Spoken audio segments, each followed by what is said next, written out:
नमस्तुभ्यम बोलने पर शंकर दौड़ कर आता।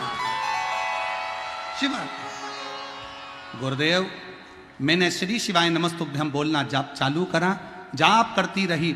उसी वक्त एक लड़का मेरे पास आया, बोला आंटी आप क्यों रोती हो? मैं सारा बात बताया। बोले मेरे बेटा अब महादेव के ऊपर है, बाबा जो करे गुरुदेव। लड़का को 4 लाख रुपए का डॉक्टर बोला है ऑपरेशन के लिए। बच्चा सुना और गुरुजी उसी समय पर वो बच्चा गया, ना जाने कहां से आया। उसने कहा आप चिंता मत करो, बेटे का ऑपरेशन आपका होगा। और उस लड़के ने जाकर कब 4 लाख रुपए जमा कर दिए और 4 लाख जमा कर कर मेरे बेटे का ऑपरेशन चालू हुआ। आईसीयू में लेकर गए, ऑपरेशन के लिए ऑपरेशन थिएटर में लेकर गए, टाँके लग गए, सब कुछ हो गया। 1 घंटा बाद डॉक्टर ने जवाब दिया कि ये लड़का खत्म हो गया, ये बच्चा खत्म हो गया। 1 घंटे बाद जवाब दिया कि ये बच्चा खत्म हो गया। अनिकेश को हम वहां से लेके बॉडी को अपने सहरसा के लिए आने लगे। रोते हुए बॉडी को लाए, घर पे अंतिम संस्कार की तैयारी हो गई। बांस आ गए, कपड़ा आ गया। बेटे को लेकर जब आ रहे थे तो हमने एम्बुलेंस वाले से कहा भैया 2 मिनट रोक दे। एकांतेश्वर महादेव एक पेड़ के नीचे शंकर का मंदिर था, और आप कहते हो कि एकांत में अगर कोई शिव का मंदिर मिले उस पे 1 लोटा जल चढ़ाकर प्रणाम कर कर जो दुविधा हो शिव से कहो। हमने मंदिर रुकवाया, बेटे की बॉडी छोड़ मंदिर में बोतल में जल था चढ़ाया, लाकर बेटे के शरीर पर लग दिया। वहीं पर एक बेलपत्र पड़ी थी, वो भी बेटे के पास में लाकर रख दी और बेटे को लेकर बॉडी को चल दिए। चलते चलते क्या हुआ कि अगला एक शंकर का मंदिर आया। उसी समय पर बेटे ने अपना उल्टा हाथ ऊपर कर दिया। बेटे ने अपना उल्टा हाथ ऊपर करा और अनिकेश का हाथ जैसे उठा दिया, तुरंत एम्बुलेंस सहरसा की तरफ मोड़ दिया। सहरसा में कोई डॉक्टर फिर नहीं लिया, भर्ती पटना गए, लेकिन वहीं भी पटना में जाकर भर्ती नहीं ले रहे थे, पैसा बेकार जाता ये बोल रहे थे। गुरुजी जबरदस्ती हम लोगों ने भर्ती करा। रोज मंदिर जाती, प्रणाम करती, 1 लोटा जल बाबा को चढ़ाती। और उसी बीच में मेरी देवरानी सीहोर गई, रुद्राक्ष लाई, जल चढ़ाकर बाबा का बेटे को लगाती। आज मेरा बेटा बाबा की कृपा से अंतिम संस्कार का सामान तो वापिस गया और मेरा बेटा आज वापिस लिया।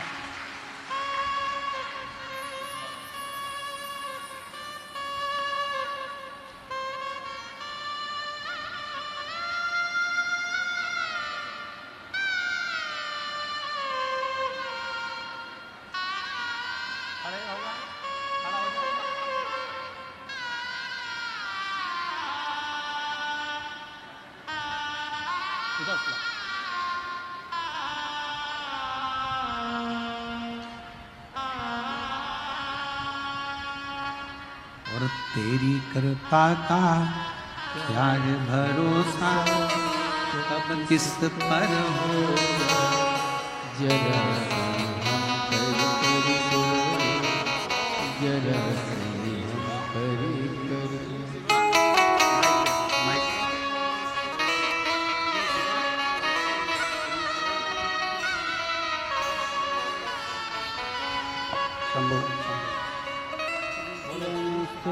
नमस्तु है, नमस्तु है।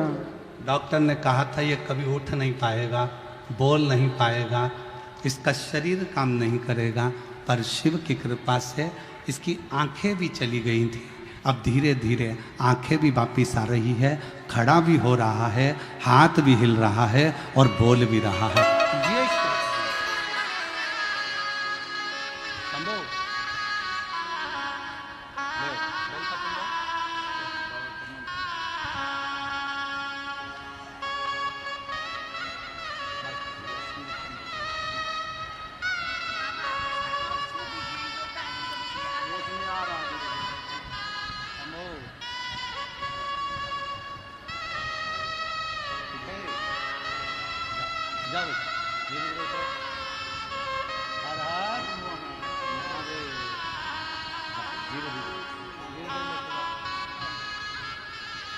और खाली ना जाता कोई दर से तुम्हारे, खाली ना जाता कोई दर से तुम्हारे, मैं भी खड़ी हूँ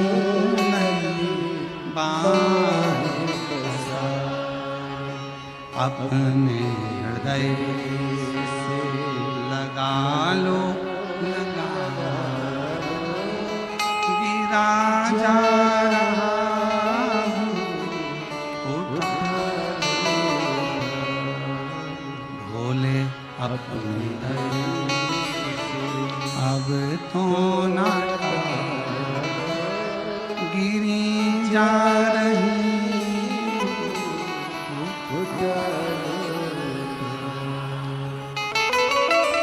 जी ने पत्र में लिखा,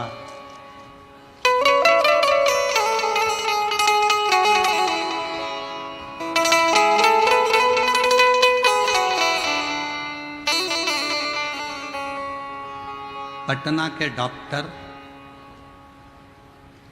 ने कह दिया था फालतू का खर्चा कर रहे हो, यह जीवित नहीं रहेगा।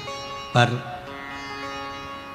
जब शरीर धीरे धीरे काम करने लगा तो पटना के भी डॉक्टर बोलने लगे कि ना जाने कौन सी शक्ति तुम्हारे बेटे को ठीक कर रही है, समझ नहीं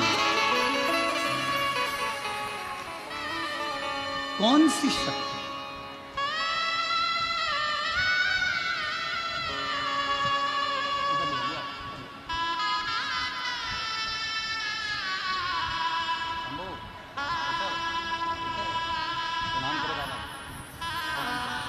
यही वो बच्चा है, 2016 से इसके दिल में छेद था और छेद भरा या नहीं था तो डॉक्टर इसका ऑपरेशन का कर रहे थे और जीजी ने शिव जी को जल चढ़ाना, पिलाना, बेलपत्र खिलाना, श्री शिवाय नमस्तुभ्यम का जाप किया।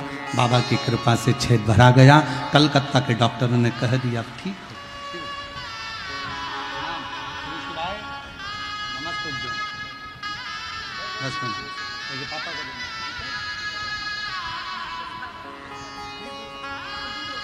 रिश्ता तेरा मेरा सबसे प्यारा, तू मेरा बाबा मैं हूँ तेरा लाला, मैं हूँ तेरा, तू मेरा बाबा मैं हूँ तेरा लाला, मैं हूँ तेरा।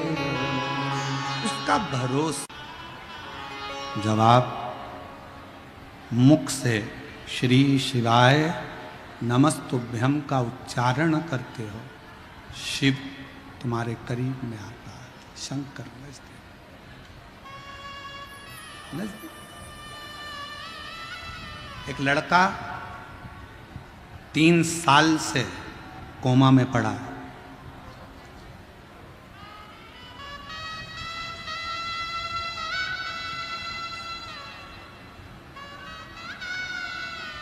गुड्डी चौहान, जिला धनबाद, झारखंड की रहने वाली हूँ। 3 साल से कोमा में था, 3 साल से। डॉक्टर ने कह दिया था केवल बॉडी है, सेवा करिए। 3 साल से कोमा में था। 2018 में एक्सीडेंट हुआ और 3 साल से कोमा में पड़ा रहा। डॉक्टरों ने जवाब दे दिया था, भगवान के भरोसे छोड़ दिया। एक दिन अचानक बाबा की ऐसी कृपा हुई, कथा सुनते सुनते टीवी पर आपकी कथा चल रही थी। हमको नहीं मालूम कि वो कथा हमारा बेटा भी सुन रहा है। वो कथा कानों में गई। जिसने 3 साल तक अपने हाथ की एक उंगली नहीं उठाई, जिसने 3 साल अपनी आँखों को नहीं नटेरा, उसने आज कथा सुनते सुनते, जैसे ही आप श्री शिवाय नमस्तुभ्यम कह रहे थे, उसी समय पर मेरे बच्चे ने अपना हाथ उठाया, उंगली उठाई, हमारा भरोसा जागृत हो गया कि मेरा बेटा अब जाग सकता है। गुरुदेव, मेरी बहन सीहोर गई, वहां से कंकड़ शंकर पूजन किया, वहां से एक कंकड़ मुझे लाकर दिया, जसपुर की कथा सुनी और मुझे बोली, दीदी पर बाबा पर भरोसा रखना, शंकर कंकर का जल चढ़ाकर इसको जरूर देना। बाबा की ऐसी कृपा हुई गुरुदेव, अब मेरा बेटा हाथ उठाते उठाते अब बेटे का बायां अंग पूरा उठने लगा और पैर भी उठाने लगा और वो धीरे धीरे कोमा से बाहर आया। मैं बाबा को यहाँ प्रणाम करने के लिए आया हूँ।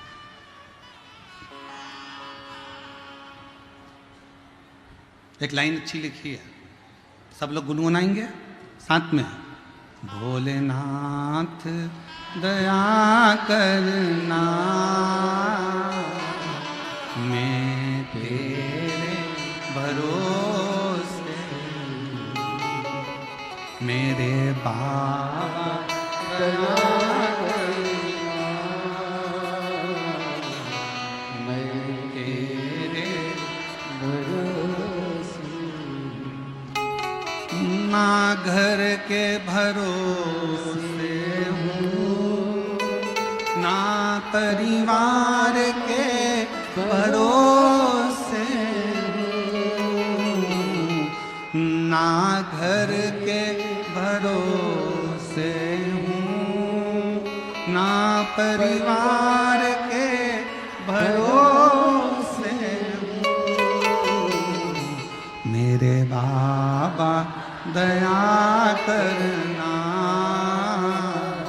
मैं तेरे भरोसे, सिंहेश्वर नाथ दया करना, मैं तेरे भरोसे। हम उसके आश्रित,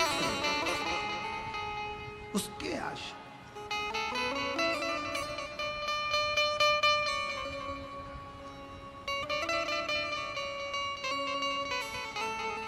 ऐसी कौन सी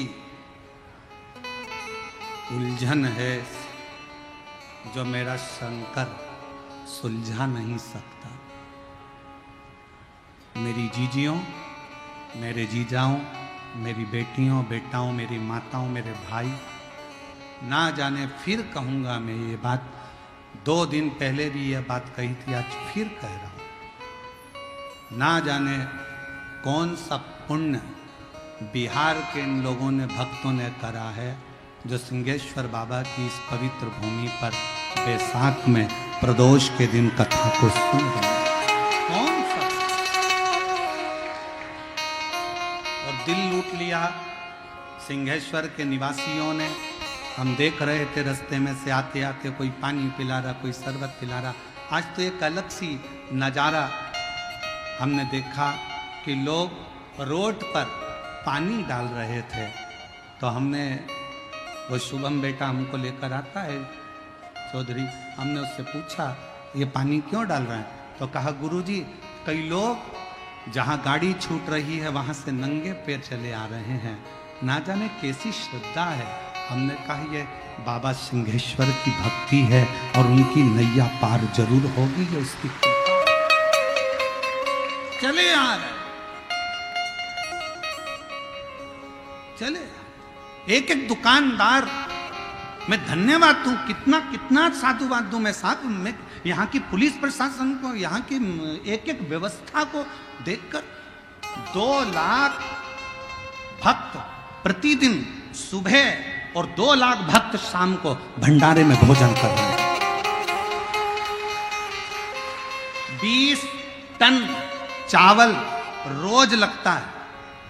जरा अंदाजा करिएगा, 20 टन चावल प्रतिदिन भंडारे में लग रहा है, रोज का लग रहा है। कौन खिला रहा है? सिंहेश्वर नाथ। कौन करा रहा है? सिंहेश्वर नाथ। कौन दे रहा है? सिंहेश्वर नाथ। हम आश्चर्य में पड़े हुए इस बिहार की कथा को देखकर, सुनकर। हम आश्चर्य में कि गजब गजब, कहां से आ रहा है, कहां जा रहा है, कौन खिला रहा है, कौन खा रहा है, पता ही नहीं पड़ रहा। और भोजन परोसने वाली वो जीजियां ना जाने कहां कहां से आई। सब्जी काटने वाली मेरी बहनें कब पहुंच जाती हैं भोजन बनाने, रोटी बेलने, और इतने प्रेम से भोजन परोस रही हैं कि भोजन लेने आने वाला भी एक बार की जगह 4 बार खा रहा है। इतना विश्वास। हम तो बाबा के भरोसे, हम तो बाबा के भरोसे ये शिव की कृपा के बिना कुछ नहीं हो सकता। भूतो न भविष्यते।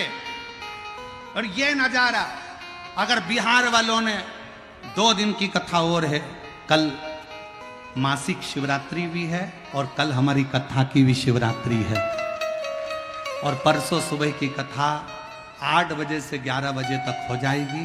11 बजे कथा विराम कर कर हम कुबरेश्वर धाम, सिंहेश्वर धाम, सब अपने अपने धाम में जाओगे, कथा पूर्ण हो जाएगी, चले जाओ। 2 दिन और हैं। इस नजारे का दर्शन, इस पंडाल में पहुंचकर वहां की मिट्टी को प्रणाम करना, नमन करना, बैठकर एकांत में शिव नाम की भक्ति का संचार करना,